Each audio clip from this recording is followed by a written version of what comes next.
depressão é uma das doenças mais comuns quando se fala de pós-parto, mas também existem outras patologias que podem ser descobertas nesse período.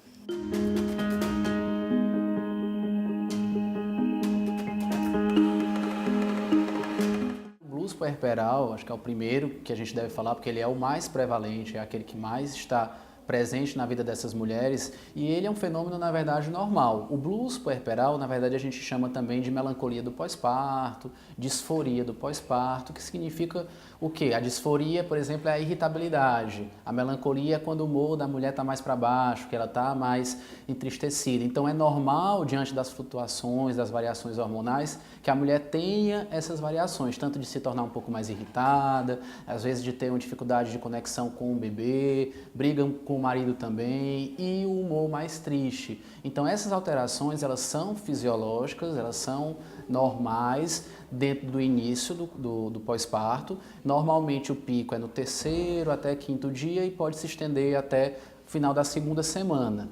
Tecnicamente, quando isso se prolonga, isso traz um sofrimento muito importante, após 2 semanas e trazendo esse impacto, esse grau de peso na vida da mulher, a partir daí a gente começa a chamar já de depressão. Claro que a gente tem que avaliar todos os sintomas, não é só tempo, não é só algo numérico. Tem que avaliar, né, se ela perde o prazer pelo bebê, pela vida como um todo, né, como é que fica também a vida sexual dela, acaba mexendo muito na vida sexual da mulher, ela perde a libido, se a mulher tem muito pensamento negativo, de culpa. É muito comum a mulher não se achar boa mãe, é uma coisa bem prevalente. Então a mulher não se acha boa mãe, ela acha que não vai ser capaz de cuidar do bebê dela, que não vai dar conta dos afazeres domésticos. Então esses pensamentos negativos nesse sentido, pessimismo, e em alguns casos mais extremos, até chegando a ideias suicidas, da mulher querer pôr fim à própria vida dela.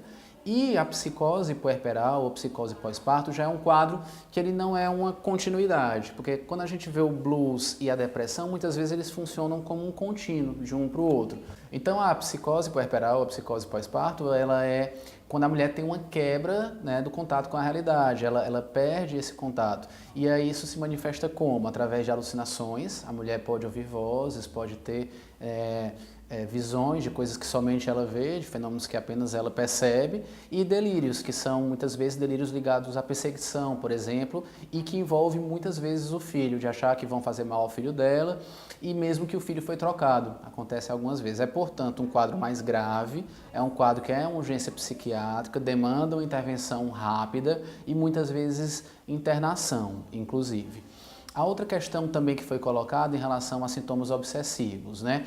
É bem comum que a mulher com depressão e com ansiedade no pós-parto também, ela tenha muitos sintomas obsessivos. O que é que são sintomas obsessivos? São sintomas que recorrem na cabeça, que ficam o tempo todo, né, perturbando, como elas dizem. É um sintoma que é difícil de tirar aquele pensamento da cabeça e elas percebem que não é algo que elas percebem que vem delas, mas é algo muito incômodo. Elas não percebem como sendo uma coisa externa, como por exemplo no delírio, na alucinação, que eles veem como algo externo. A obsessão é um próprio pensamento do paciente que fica perturbando recorrentemente. O que é que acontece de mais comum em termos de sintomas obsessivos? É em relação ao bebê também. A mulher acha que o bebê está, por exemplo, contaminado, que o bebê está sujo, né? E aí ela fica lavando muitas vezes o bebê diversas vezes, fica com cuidado excessivo em relação à vestimenta do bebê, mamadeira e por aí vai. Então ela tem uma ideia recorrente fixa e incômoda de que o bebê está contaminado, sujo, com micróbio, e ela toma atitudes, que são as compulsões, para lidar com isso. Outra coisa bastante comum é sintoma de checagem em relação ao bebê, para ver se o bebê está bem.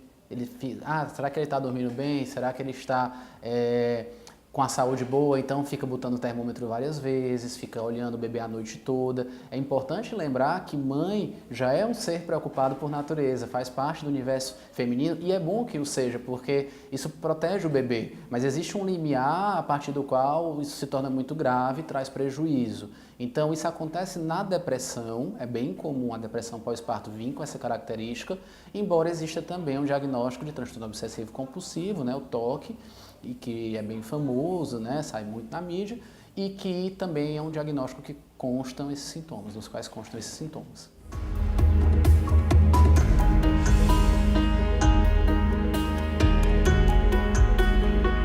Existem várias formas de tratamento, né?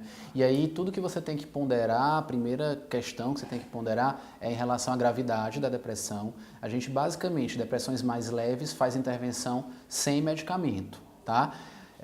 Embora no pós-parto é muito mais tranquilo você fazer medicamento do que em relação à gestação, tá? Existe uma boa parcela de medicações que são permitidas na lactação, no período da amamentação, sem grandes problemas, porque existe uma baixa passagem pelo leite. Então seria bem tranquilo fazer uma boa parte delas. Mas se é uma depressão mais leve, você consegue um bom resultado, não somente com condutas mais técnicas, como por exemplo uma terapia psicológica, mas uma nutrição, um exercício, um reforço do suporte social, dormir bem, estilo de vida saudável, né? Buscar estar conectada com essas coisas que geram bem-estar, né? Falando assim de uma forma bem genérica. Isso tem evidência científica que há resultado na eficácia de depressões mais leves, do tratamento de depressões mais leves. Depressões moderadas são meio termo. Algumas você vai optar por usar medicação, outras não. Vai depender dos fatores de risco e para onde essa depressão está caminhando também. Se a mulher já teve uma depressão no passado, você vai optar por tratar, porque o risco dela evoluir para uma depressão mais grave, né, ter uma piora dos sintomas é muito maior. E se ela tem história familiar também de depressão, tem vários fatores que você analisa. Mas se é uma depressão moderada, que está ainda ali no meio termo, e a paciente não tem muitos fatores de risco e tem, por exemplo, um bom suporte social, você pode ser um pouco mais parcimonioso, esperar, né, fazer mais a intervenção psicológica, não tratar com medicamento, porque em algum grau passa também para o bebê. Já as depressões graves tem que intervir com medicamento, porque o dano para o bebê, o dano para a mãe, e quando eu falo dano para o bebê em relação ao vínculo, né, é muito grande. Lembrando que existe uma parcela de psicoses, de depressões, perdão, em torno de 20%, que causam também psicose. A própria depressão levando a alucinações, delírios, e aí a intervenção é ainda mais urgente com a medicação e algumas vezes pode demandar internação, casos mais extremos.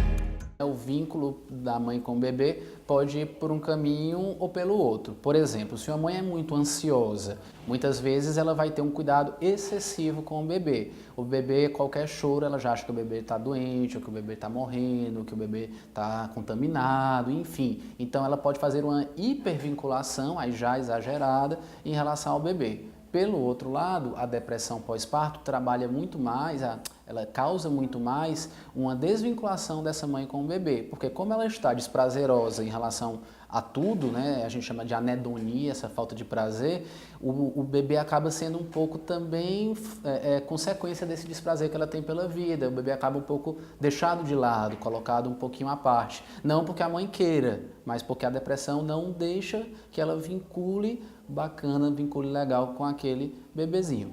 Então isso acaba gerando uma série de problemas, porque o bebê de mães deprimidas acaba sendo um pouco mais irritadiço, mais temperamental, chora mais, dorme menos à noite, e isso é um fator de risco para a depressão. Então vira um ciclo nada virtuoso. O bebê mais irritado, porque a mãe não acolhe, não vincula, né, não está por perto, aquela mãe acaba ficando mais deprimida, mais irritada e por sua vez repercute no bebê novamente. E aí fica um ciclo que realmente perpetua essa depressão.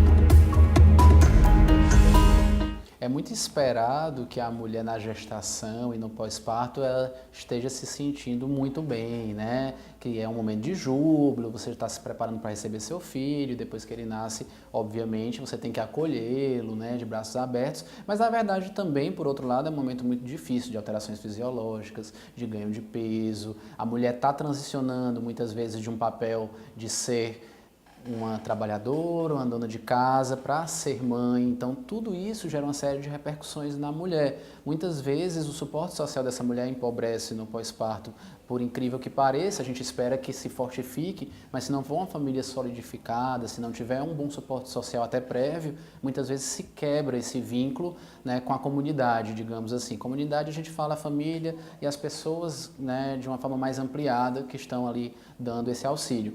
Então, é esperado e é pouco intuitivo que a gente pense em depressão pós-parto como algo muito comum. No entanto, o que é que os estudos mostram? Eles mostram que a maioria deles situa a prevalência de depressão pós-parto como algo entre 10 a 20% das mulheres, em média 15% a maioria dos estudos, tá? Isso nós estamos falando de depressão maior, que é um diagnóstico, né, algo que tem um componente neurobioquímico, ambiental, algo complexo e que muitas vezes demanda tratamento até a nível de medicamento mesmo, de psicofarmacologia. Então a gente está falando de transtornos bem comuns por conta de todas essas alterações fisiológicas, de suporte social, de transição de papéis, que eu citei agora há pouco. E quando a gente vai para alguns públicos específicos, por exemplo, adolescentes grávidas, a depressão pós-parto chega a 30%.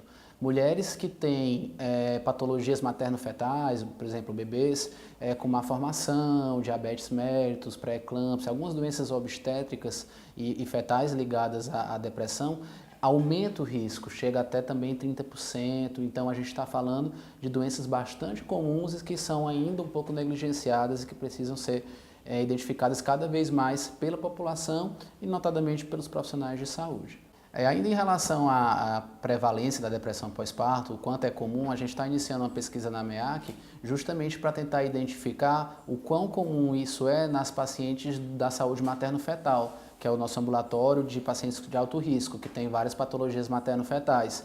A literatura mostra que realmente tem muitas mulheres com depressão pós-parto nesse tipo de público e a gente quer investigar aqui na nossa realidade o quanto que isso se manifesta. Depressão, na verdade o estudo é sobre depressão gestacional, mas provavelmente vai desmembrar para um estudo depois, ao longo do tempo, acompanhando essas pacientes, de depressão pós-parto. E o estudo também vai avaliar depressão, ansiedade, uso de substâncias psicoativas. A gente vai estar fazendo algumas correlações para avaliar como é que isso se apresenta.